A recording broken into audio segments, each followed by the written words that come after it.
मैं इस वक्त मौजूद हूँ हरदोई के रसूलपुर गांव में, जहां पर बीते दिनों शिल्पी नाम की एक लड़की की हत्या हो गई। हमारे संग पूरा परिवार है, जिससे बातचीत करेंगे हम और जानेंगे क्या पूरा घटनाक्रम है। शिल्पी कुशवाहा की हत्याकांड हो गई, आप उनके भाई हैं, जी सर। क्या कुछ कहेंगे?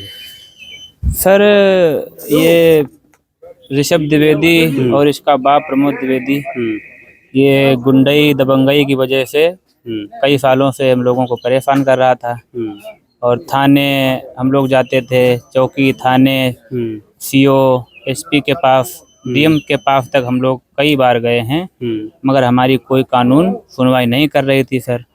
तो इसके आगे हम क्या करते सर, हम दौड़ दौड़ के थक रहे थे, कानून कोई सुन नहीं रही थी हमारी। आखिरी में बच्ची ने कई बार गुहार लगाई कि हमको जान पे मारने की धमकी मिल रही है और बचा लो, फिर भी कोई थाने और जिला प्रशासन ने एसपी तक कोई सुनवाई नहीं करी। इस वजह से दिन दहाड़े दरिंदों ने हमारी बेटी को फावड़े से काट काट कर निर्मम हत्या की है सर। शिल्पी कितनी बार जा चुकी है थाने एसएचओ सीओ के पास तक? 19-20 बार तो एप्लीकेशन दी, 2 बार पहले उसने मुकदमे करवाए, तीसरी बार उसने डायरेक्ट बाप बेटों ने मिलकर फावड़े से काट डाला यहाँ पे।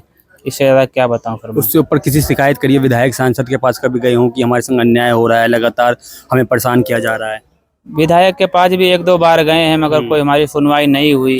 और यही सर है, जब सुनवाई नहीं हुई तो हम लोग लौट आते थे। और कानून में कोई किसी को हमने नहीं छोड़ा, हर जगह गए, चौकी, थाने, सीओ, एसपी के पास तक 2 बार गए, मगर हमारी कोई सुनवाई नहीं हुई सर। आखिरी में हमारी बेटी को बाप बेटों ने मिलकर दिन दहाड़े 5 बजे फावड़ों से काट काट कर निर्मम हत्या की है सर। और वो आज भी उसके ना कोई घर पे बुलडोजर चल रहा है, ना उसकी नीलाम हो रही है। यही जो हत्यारे हैं, प्रमोद द्विवेदी, ऋषभ द्विवेदी, दोनों के वैसे घर बने हुए हैं। इन्हें पकड़ के जेल तो भेज दिया गया है, लेकिन जेल सर 8 दिन में भेजा गया, जबकि मुजरिम 24 घंटे के अंदर गिरफ्तार होता है, एनकाउंटर होता है। बाबा जी का तो यही कहना है कि बेटी बचाओ बेटी पढ़ाओ, बेटी के सम्मान में अगर कोई भी अपराधी क्राइम करता है तो उसका 24 घंटे के अंदर यमराज खड़ा है चौराहे पे, यमराज पे गोली मार के एनकाउंटर करेगा। या योगी जी का ये तो एनकाउंटर करते हैं, कुछ भी नहीं होता है यहाँ। ना बुलडोजर बाबा जी का चल रहा है। बुलडोजर मतलब जो है कहीं और चलता है, लेकिन जहाँ पर पीड़ित परिवार, जहाँ आप लोग कंटिन्यू कह रहे हैं कि जहाँ चलना चाहिए वहाँ नहीं चल रहा है। वहाँ नहीं सर चला, यहाँ पे खाली दिखावटी के लिए उसका लेटरिंग तोड़ दिया गया, उसी का वीडियो बना के डाल दिया गया। और उसका पूरा मकान सर खड़ा है, उसकी कोई जमीन में भी कुड़की नहीं हुई, कुछ भी नहीं हो रहा है सर। मेरी कोई सुनवाई नहीं हो रही है।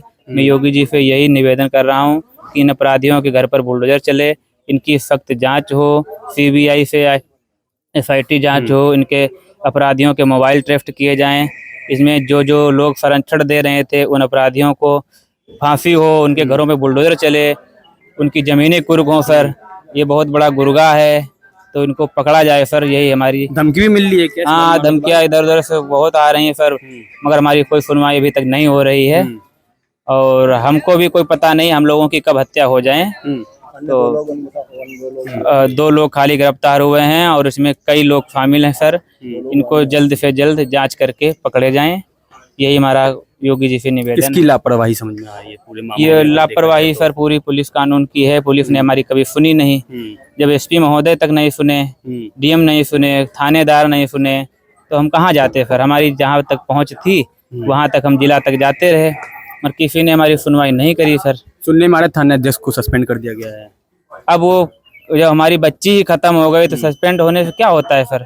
इतने बार, 10 बार 20 बार हमारी बच्ची गई जब दौड़ दौड़ के, तब तो आपने सुना नहीं। आज तुम्हारी सस्पेंड हो गए, कल फिर वर्दी में आ जाओगे, क्या फर्क पड़ता है आप लोगों को। आखिर शिल्पी से ही आखिर दुश्मनी क्यों थी? क्या वजह थी कि जिसकी वजह से ये दुश्मनी सर क्या, अब गांव में लोग जलते थे, ये दबंग थे, हम की ये सोचते थे कि हमारे पे पैरों पे पड़े रहे रात दिन सब। तो पैरों पे आजकल कौन पड़ेगा, अपनी मजदूरी करके खाते कमाते थे। हमारे दबंग लोग सोचते थे कि हमारे घर में मजदूरी करें, रात दिन पड़े रहें, इसलिए दबंगई की वजह से ये लोग हमारे पीछे पड़े रहे।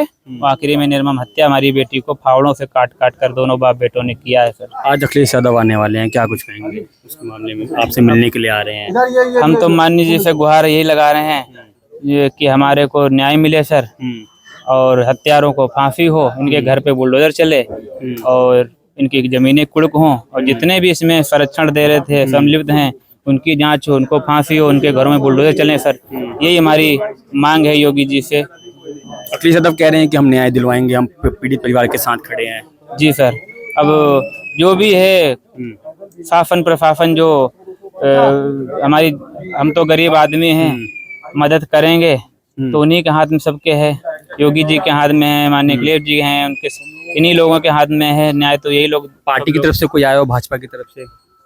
पार्टी उन्होंने की आश्वासन तरफ दिया से हो। 10 दिन के बाद में विधायक जी आए थे और कह रहे थे कि जो भी हुआ छोड़ो। तो हमने छोड़े कि हमको तो न्याय जब मिलेगा जब ही तो हम तो छोड़ो मतलब जो हुआ उसको छोड़ो। हाँ, हमको तो जब न्याय मिलेगा जब हम बैठेंगे। हमारे तो दिन दहाड़े कत्ल करे जा रहे हैं, घर में फावड़ों से काट काट कर मूड़ कत्ल किए जा रहे हैं। इससे ज्यादा हम कैसे बैठे? हमारे भरोसा नहीं, हमारे मूड काटे जाएंगे।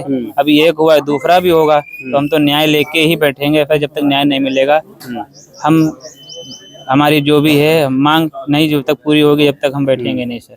आपकी बेटी का व्यवहार कैसा था, किस तरीके का रहन सहन था, क्या? भैया हमारी लड़की घर से बाहर तक नहीं गई कब हूँ, और ये लड़का हमेशा परेशान करता रहा। वो पढ़ी लिखी थी, हम तो कुछ नहीं है।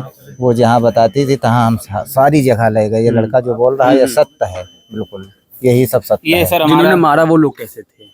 अब वो लोग दबंग थे, खेती वेती ज्यादा है, हमारे पास एक ही बीघा है, कहते और थे उनके कि पास हम ज्यादा बीघा है। दो बीघे बेच देंगे और केस खत्म कर देंगे, पुलिस हमारा कुछ कर नहीं पाएगी। इसलिए हम जीत नहीं पाए, और उसने और लोग मौका देख मदद के करते हैं उसकी खुलेआम। खेत पे तो चले हमारा गए, सर कहीं पे जोर नहीं चला सर। तो उसने तो मौका क्या देख के मांगे अब लोग आप लोग? मांग क्या हमका सर न्याय हमारी? करें, हमको न्याय चाहिए सर। न्याय और कुछ नहीं। ये थे शिल्पी कुशवाहा के परिवार के लोग जिनसे हमने बातचीत करी और जाना कि आखिर इस पूरे घटनाक्रम के मामले में क्या है। सामने की तस्वीर दे सकते हैं, हम इस वक्त मौजूद हैं उनके घर के बाहर ही, जहां पर थोड़ी देर बाद खुद समाजवादी पार्टी के राष्ट्रीय अध्यक्ष अखिलेश यादव यहाँ पहुँचने वाले हैं। उससे पहले समाजवादी पार्टी के जो कुछ नेता हैं वो मौके पर पहुँच गए हैं और अब सामने की तस्वीर दे सकते हैं कि भारी जो फोर्स है वो भी तैनात है। वहीं दूसरी तरफ आपको बता दें कि पीड़ित परिवार का कहना है कि उन्हें न्याय नहीं मिला है। जो दबंग परिवार के लोग हैं वो लगातार इनको अब भी धमकी दे रहे हैं। अपने सहयोगी मयंक तंवर के साथ मैं नितिन पराशर, डायनामाइट न्यूज़।